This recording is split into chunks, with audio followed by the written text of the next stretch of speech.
নমস্কার বন্ধুরা, পিয়ালির রান্নাঘরে সবাইকে স্বাগত জানিয়ে আজকের রেসিপিটা শুরু করছি। আজকে বানাবো দই। হাফ চামচ সাজা দিয়ে কিভাবে দই বসাবো সেটাই দেখাবো আজ তোমাদের। প্রথম থেকে শেষ অবধি দেখতে থাকো। প্রথমে হাফ লিটার দুধ ফুটিয়ে নিয়ে অনবরত হাতা দিয়ে নাড়তে থাকবো। সর পড়তে দেয়া যাবে না।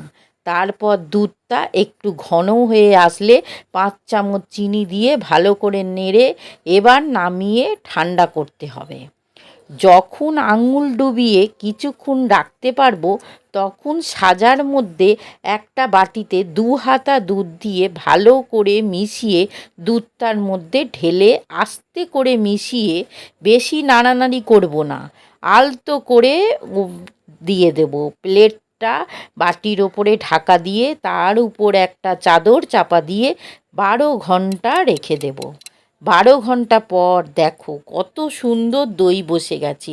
এবার ফ্রিজে ঠান্ডা করে সার্ভ করছি।